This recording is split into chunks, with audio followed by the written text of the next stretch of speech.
Bonjour à tous. Alors aujourd'hui, nous allons voir quelles sont les croyances qui vous entraînent et vous maintiennent sous emprise d'un ou d'une perverse narcissique. Si vous tombez sous l'emprise d'un ou d'une perverse narcissique, c'est que vous êtes quelqu'un qui a un fort besoin d'être reconnu, d'être aimé. Sans doute parce que dans votre parcours, vous n'avez pas reçu suffisamment d'amour ou d'attention, ou du moins, c'est le sentiment que vous en avez. De par votre histoire, vous vous êtes donc imaginé que vous étiez le vilain petit canard de la famille, ou bien que vous n'aviez pas tellement de valeur. C'est pour cela que lorsque vous rencontrez le ou la perverse narcissique, qui se met à vous encenser et vous met sur un piédestal, vous tombez dans le piège. Cette personne qui vous jette constamment des fleurs, adore tout ce que vous faites et tout ce que vous êtes, vous transporte sur un petit nuage. Bien que vous trouviez ça surprenant, vous vous laissez porter. Ça paraît tellement vrai. Vous êtes convaincu d'avoir rencontré votre âme sœur, si bien que vous vous confiez comme jamais à cette personne qui semble si bien vous correspondre. Malheureusement, le ou la perverse narcissique va s'appuyer sur ces confidences pour asseoir son emprise. Une fois que vous êtes attaché profondément à cette personne, les choses vont commencer à se gâter.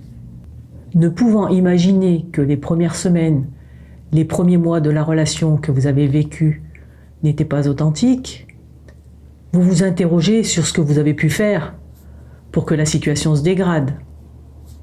Ainsi, face à un comportement inapproprié de votre partenaire ou de votre ami, vous lui cherchez des excuses, car cela détonne tellement avec la personne que vous avez connue jusque-là. Vous pensez qu'avec beaucoup de patience, de discussion et d'amour, vous arriverez à rétablir la situation du début. Mais ça, c'est parce que vous ne savez pas à quel genre de personne vous avez affaire. Le ou la perverse narcissique se met à vous en demander toujours plus. Les reproches se multiplient, ce qui vous fait vous sentir de plus en plus médiocre. En vous rabaissant de la sorte, le ou la perverse narcissique se sent supérieur à vous et ne se gêne pas pour vous le faire savoir d'ailleurs. Vous finissez par être convaincu que vous ne valez absolument rien sans cette personne qui a su tant vous apporter en début de relation. Le ou la perverse narcissique vous le rappelle d'ailleurs assez souvent. Vous en arrivez donc à penser que votre bonheur, vous ne le trouverez qu'avec lui ou avec elle, et personne d'autre. Alors, vous faites tout pour essayer de contenter votre partenaire ou votre ami, en craignant chaque jour un peu plus ces sautes d'humeur, ces crises de colère. Vous glissez donc tout doucement dans la peur et dans la soumission totale. Vous croyez, à tort, qu'en agissant selon tous ces désirs, la situation redeviendra comme avant. Et ceci d'autant plus que le ou la perverse narcissique ne se gêne pas pour vous faire des promesses qu'il ou elle n'a nullement l'intention de tenir.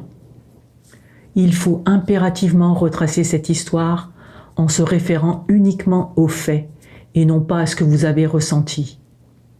Vous vous rendez compte alors que cette personne, vous l'avez idéalisée. Et ça, parce que vous étiez manipulé. Vous ouvrez les yeux tout à coup et vous réalisez qu'elle n'a jamais été telle que vous l'aviez cru. Le ou la perverse narcissique n'est absolument pas la personne que vous vous étiez imaginée. Et elle n'a pas plus de pouvoir que quiconque non plus. Ce n'est pas vous qui avez besoin d'elle. C'est le ou la perverse narcissique, au contraire, qui est dépendant ou dépendante de vous et de toutes ses victimes d'ailleurs. La relation que vous venez de vivre n'a fait que vous montrer toutes les richesses, toutes les capacités que vous avez et dont vous ignoriez peut-être l'existence. Si vous parvenez à réaliser cela, vous prenez alors conscience de votre valeur. Valeur que le ou la perverse narcissique avait vue tout de suite.